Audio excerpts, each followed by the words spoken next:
Hey, it's Mark Strigl. Taking a minute to talk to guys my age, guys who grew up with 80s hard rock and heavy metal. And you know what? Back at that time, we never called it hair metal, a term that now gets thrown around quite a lot. I want to just kind of talk to you, the older guy, and let you know it's okay. You can call it hair metal now. I had issue with this for a while, but a couple years back, I was just like, you know what? It works. It's the right title for this music. I posted on X the other day, got all sorts of great responses, and also this one. Taylor Cat said, another band that the hair band tag hurt. Killer riffs, huge hooks, great songs. Taylor Cat, I agree with you on the second part of that, but the hair band tag didn't hurt Ratt. I actually think it might be helping their music today.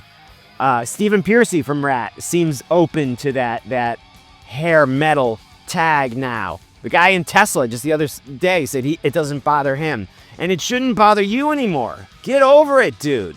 I mean, somebody wrote a whole book called Don't Call It Hair Metal, which I won't be reading. I mean, I don't know what the hang up is with this term. Well, let me go back. I kind of do understand for older people what the hang up is, because it was kind of an insult, back in the 90s when it first started appearing in Spin magazine and Rolling Stone magazine. And I'll go into the origins of the hair metal term in a bit, but anyone under the age of like 50, when you say hair metal, they get warm, fuzzy feelings. They want to listen to this stuff. They want to experience. They want to look at it.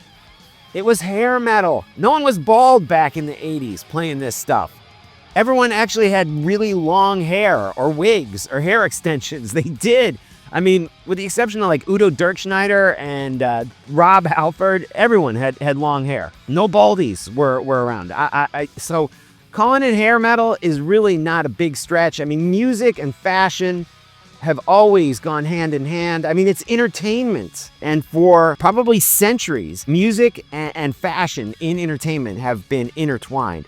And for the great era of some of the greatest rock ever back in the 80s, that is no exception. So just get over it. Call it hair metal. Oh, but it was about more than hair.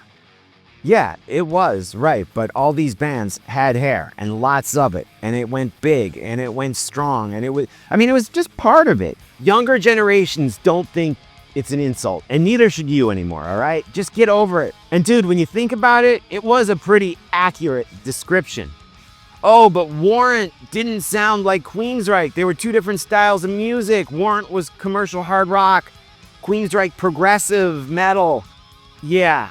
If you're that into it, and I am, I get that, and you can still break that stuff down. But for the casual fan, both those bands fall under the hair metal genre, and that's okay. It really is. Don't get too hung up on it. It's not an insult anymore. I mean, grunge was an insult when those bands came out because they were grungy. They looked dirty and smelly. They wore flannels. Their hair was greasy. Those bands are embracing that now. Heavy metal was an insult. For years, Black Sabbath wouldn't embrace that title. It was really Priest, Judas Priest, the first band to embrace heavy metal. Sabbath do now, but that's because heavy metal was an insult back in the early 70s. It sounds like heavy metal was like a motorcycle going down the street. That music sounds like heavy metal thunder, going down the highway. It's no good. So let's learn from Judas Priest and embrace something that maybe was an insult at one time. Where did the hair metal term come from? I did some research. I think it was Spin magazine.